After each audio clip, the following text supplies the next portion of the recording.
السلام عليكم ورحمة الله وبركاته. ازيكم عاملين ايه؟ يا رب تكونوا بخير وكويسين. النهارده نعمل حاجة بسيطة وسريعة. طبعا كلنا عندنا امتحانات ومذاكرة وكلنا متكعبلين، لازم حاجة ايه سريعة كده عشان تنجز معاك وقت وما تقعدش معاكي ايه تقعدي تطبخي في المطبخ كتير وتبصي على اولادك وتبصي على عيالك وانت ايه شغالة. نسمي الله ونصلي على سيدنا محمد. وكده معانا توابل بتاعتنا، توابل كبدة ومعانا شطة ومعانا ملح وكمون ومعانا ليمون ومعانا توم، طبعا هندقه لسه، ومعانا كبدة ومعانا فلفل.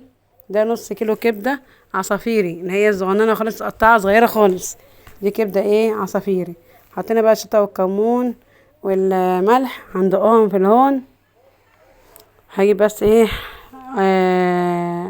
طاسة كده عشان احضرها على النار عشان نحطها ايه على البوتاجاز. نسمي الله كده ايه بسم الله الرحمن الرحيم. بسم الله ما شاء الله اللهم بارك. بسم الله ما شاء الله اللهم بارك. واحد ايه لازم يسمي كده ايه على الحاجة عشان خاطر ربنا يبارك فيها. ماشي، نحط بقى نص ليمونة قبل ما نعمل اي حاجة في الكبدة وهي كده لسه نية. نص ليمونة على الكبدة،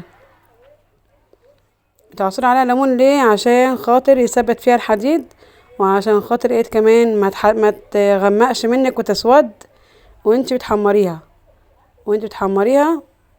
ما تغمقش منك وتسود عشان هي تتأكسد طبعا. والكبدة كلنا عارفين ان هي بتغمق على طول. لا دي بقى ايه الليمون اللي تحطيه عليها وهي نية ده مش هيخليها تغمق معاكي وانت بتحمريها. هنسيبها شوية 5 دقايق كده قبل ما احضر التومة واجيب الطاسة وايه ونشتغل بقى ايه وبسم الله ونشتغل. ماشي، هنسمي الله كده ونقول بسم الله الرحمن الرحيم. اللهم صل على سيدنا محمد عليه الصلاة والسلام. هنجيب بقى شوية زيت، نحط بقى حبة زيت كده مش كتير عشان الزيت غالي وغالي اكتر من الغلاوة اللي احنا فيه. ماشي، صليتوا على النبي عليه الصلاة والسلام. وكده ايه هننزل بالفلفل والزيت كده ايه نشوحه تشويحة كده ايه على مزاجك كده ايه حبة حبة. التوم نزليه في الايه بعد الفلفل عشان بس احنا بس هنطلع طعم ده فلفل حامي مولع. تحبي فلفل بارد حطيه براحتك، مش تحطي فلفل خالص ايه اللي يريحك. بس الكبده الاسكندراني بتتعمل كده فلفل وتومه.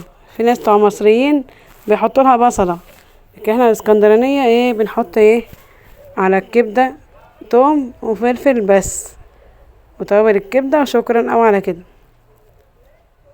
ماشي، احنا طول عمرنا نعملوها كده، وانا احط لها بقى بصله وانا احط لها الكلام ده، ما نحطش احنا الحاجات دي. ماشي، اللهم صل على سيدنا محمد. هنسيب بقى الطوم يتحمر شويه ياخد كده بس ايه طعم كده، وننزل عليه التومه البصل الفلفل ولا ايه مش التومه اتحمر. ننزل عليه التومه نقليه بقى تقليبه كويسه لحد ما ايه احس ان هي ايه تطرى معايا وتاخد وتدي بقى ايه نطلع ريحتها بقى كده. هنقلبها لحد ما ريحتها تطلع معانا، ما نسيبش التومه ونمشي عشان التومه في دقيقه بتتحرق. اهو كده ايه تشكشك معاكي كده. يعني ياخد بقى نقطه صغيره، انا بحط في التومه سنه خل صغيره. ليه تحطي خل؟ عشان التومه ما تعملش معاكي حميان على القلب كده وتحمى معاكي من نوع. انا اصلا عندي قولون، انا ذات نفسي عندي القولون تعبني. انا بحط سنه تومه دي اللي بالتومه بحط عليها معلقه خل كبيره بس ايه بطشها بيها بحيث ان الخل يهدي حميان التوم. طبعا كلنا عارفين ان مرضى القولون الدنيا عندهم بايظه. ماشي، سنه خل ابيض اهو حط بس ايه معلقه صغيره، حط فيه بقى بس ايه الحميان بتاع الايه التومه ده ما اكلتي منها ما تعملش معاكي حرقان في المعده. ننزل بقى نسمي الله. بسم الله الرحمن الرحيم اللهم بارك. بسم الله الرحمن الرحيم اللهم بارك. بسم الله ما شاء الله اللهم بارك. سمي على حاجتك، سمي على حاجتك. ماشي، بسم الله الرحمن الرحيم. كده بقى نديها ايه تقلبتين كده ايه حلوين، كل ما تشد معانا على النار نقول قلبينها عشان نجيب اللي تحت فوق واللي فوق تحت عشان يبقى كله مستوي ايه سوا واحد زي ما انتوا شايفين كده. ده تقليبة، وهي متاخدش معاكي وقت خالص، او متاخدش سوا كتير، وهي اصلا كبدة صغننة خالص مقطعاها رفيعة، مش تاخد معاكي وقت نهائي. دي اسهل طريقة تعملي انت اكل لولادك وقت الامتحانات ووقت الدروس، وقت اللي احنا وقتنا ضيق عايزين ننجزه، عايزين نبص مع العيال بيذاكروا ازاي ونشوف بيعملوا ايه ويسمع لهم ونذاكر لهم، طبعا انت وقتك ايه محكوم معاكي ان انت عايزه تنجزي.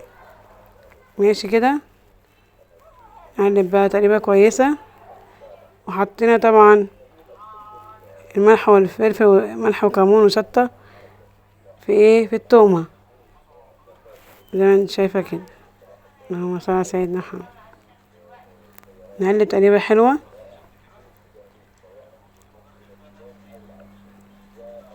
زي ما انت شايفه.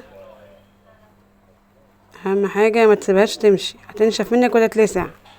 هي يا دوبك خلاص كده، انا هطفي عليها وهنغرف، بس هصبر عليها شويه اتاكد ان كلها اتحمرت مفيهاش اي حاجه من ايه، حمرا او بامبي او لسه فيها دم. اتاكد بس كويس ان هي كلها اتشوحت على النار. طبعا ريحتها بقى ما اقولكمش بقى، مش عشعة بقى في البيت كله كده. بسم الله ما شاء الله، ريحتها جميله جميله جميله، ولا زفره ولا فيها اي حاجه، ولا نزلت ميه ولا نزلت سوائل ولا فيها اي حاجه. وانا بحب الكبده اللي هي تقطع صغيره خالص دي، ما تبقاش مكلكعه معاكي في بقك، ولا تبقى فيها جلده ولا فيها دهنه. زي ما انتوا عارفين طبعا الكبده تبقى فيها حته ايه، جلد كده. انا حاجه لو حاجه فيها جلد ما اكلش منها واتقرف منها، والكبده ما كانتش ريحتها حلوه انا ما اكلهاش. لازم يكون حاجه عاملاها في البيت وضامنه انا جايباها منين. زي ما انتوا شايفين الكبده طبعا ايه، مش اي حد بيبيع كبده بايه هروح حاجه عليه، لا. زي ما انتوا شايفين كده، بسم الله ما شاء الله، الحاجه جميله جميله جميله. شايفين كده، كده خلاص استوت. هطفي عليها ونجيب بقى الطبق الحلو بتاعنا، وطبق المخلل بقى المشكل على حتة الليمون. شايفين الجمال، بسم الله ما شاء الله، بسم الله ما شاء الله، اللهم بارك، بسم الله ما شاء الله، اللهم بارك. جميلة جميلة جميلة، تستاهل بقكم الصراحة. اقول لكم يلا تعالوا اتغدوا معانا، ولقمة هنية تكفي 100. وعندك طبق زي دوت، اقعدي بقى انت بقى وعيالك، اقعدي انت واخواتك بقى، ودبي بقى ايه، بصلاية كده جنبهم مع شوية خل، ويدي بقى ايه، بسم الله ما شاء الله، اللهم بارك. حاجة جميلة. اشوفكم على خير فيديو جديد. قبل ما امشي دوسوا لايك واعملوا اشتراك لو انتوا على اليوتيوب، لو انتوا على الفيس اعملوا متابعة. يلا السلام ورحمة الله وبركاته.